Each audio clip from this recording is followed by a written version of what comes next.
spawning in the top right position as our blue Terran player, representing the European team Mouse Control, we have none other than Poyo.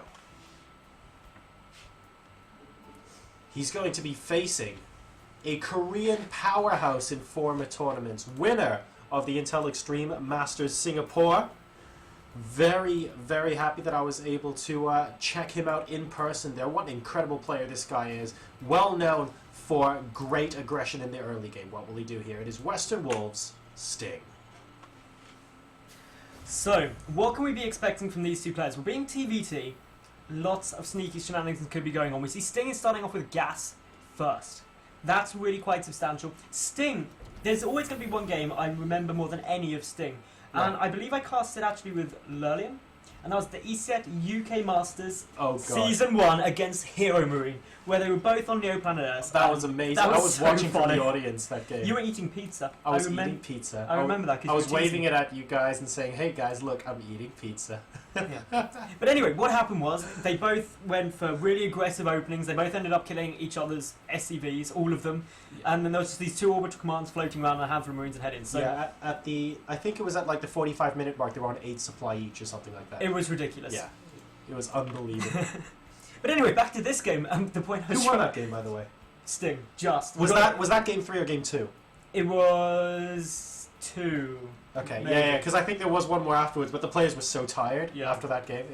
It was amazing. But the point I was making was, that is how Sting opened on this game, with that gas burst into the quick factory. There you go. And of course, getting that gas burst does mean that Sting will be able to get that factory down the moment the barracks finishes. And Poyo's going to be sending in his SCV here, sees that the factory's already down, and he's going to be going, aha, fast tech you are going out with. And needs to be a little bit careful so that our SCV doesn't actually become mincemeat for this Marine here, but will be able to get out in time.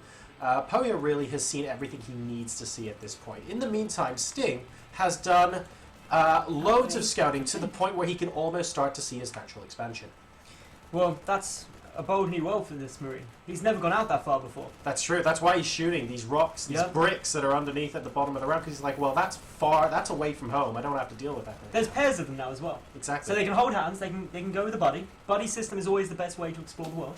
It's true. We learned that earlier with the double hallucinated Phoenix. Very, very quick Banshee coming out from Sting as well. Ooh. Look at this. He's going to be putting down the tech lab on that factory right next to the starport, of course, so that it's minimal flying distance when they fly over. And now that the bricks are destroyed, the Marines have nothing left to shoot, so they're just going to chill around up here, because down there are dragons. Dragons. Oh, but this guy's not afraid. Alright, no. There we go. Finally getting this guy. Well, he's got a massive drill hand. That's true. Let's face it, a dragon has got nothing on a massive drill hand, but that... And I do like Poyo leaving that SCV here as well. He's going to be able to sneak in and take a glimpse of what this expansion timing is like, which I really like. I'd like to see him maybe like hang around behind the minerals or something, get an even better view of it. But for now, he's going to see there's no expansion. He's going to go up the ramp and then he's going to promptly die. There we go. I don't know why that was so funny. That was very... Oh, the same thing's going to happen. SCVs are... And that's why you don't leave your base, JoRoSaR. I'm good at catching these. Yeah, exactly. Why would you ever leave your base? Every unit that's left their base this game, that's what's happened to them. So you got to be a bit careful. We have got the command center becoming an orbital command over here for Poyo right now.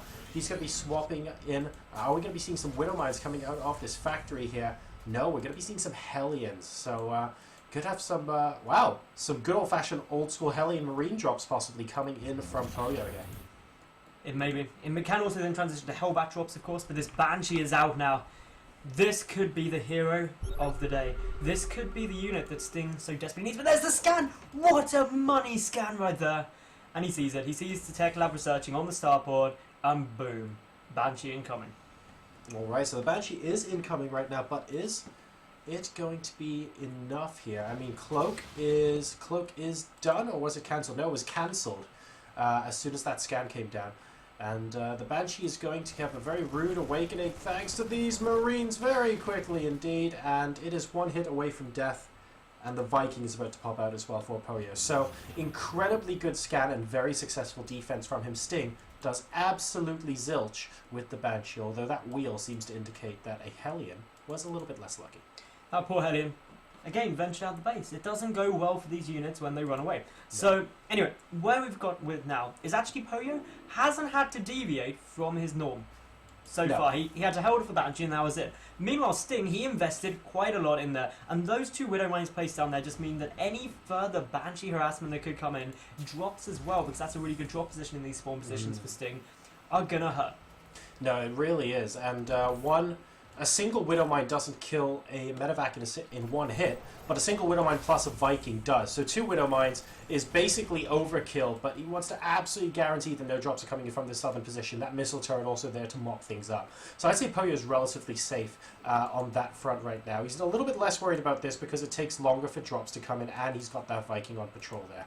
So he's looking fairly well set going into the mid-game. Like you said, this could transition into Hellbat-based play. We do see the armory from him about to complete now as well, and he's still got the reactor on that factory. So there we go, double Hellbat production in commence. Now, as things stand at the moment, I'm not quite sure what the work account is like for the time being, but yeah, it's fairly far in Poyo's advantage. He's at 37 to 28.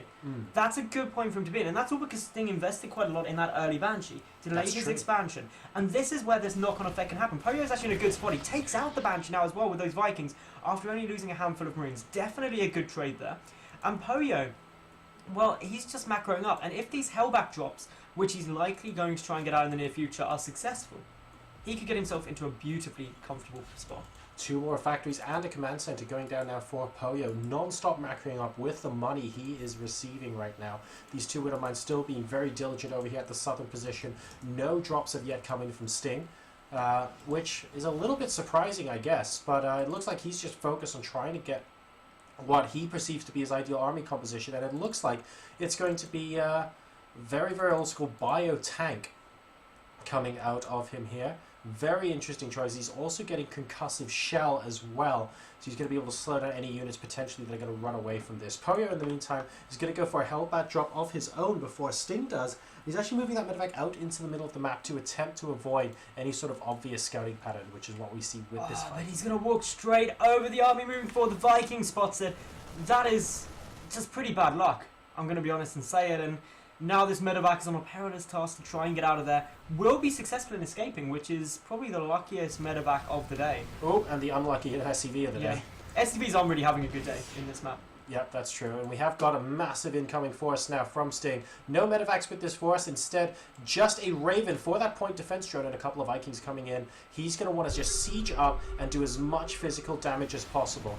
And this double Hellbat drop has to immediately get put down. I actually think Poyo is in a lot of trouble here because hasn't really got anything to counter the siege tanks right now. Those Hellbats are great at close quarters, but they can't get close to the tanks. They can't. The SCVs are going to be forced to pull. He's got to go in and try and hold off. But those tanks just destroying so much. It's painful to watch. There's even that point defense drone up as well, which is just going to help. And that was Poyo's army getting vaporized. And this is possibly a good example, really, of something that isn't so commonly seen these days, just catching a lot of Heart of the Swarm strategies off guard. He's like, well, I'll tell you what, I've got some bio and I've got some tanks. Widow Mine, sure. Hellbat, sure. But what about the good old staple Wings of Liberty style? And that's exactly what Sting managed to win with here. No medevacs, just constantly pumping units out. Extremely aggressive. 12-minute game number 1.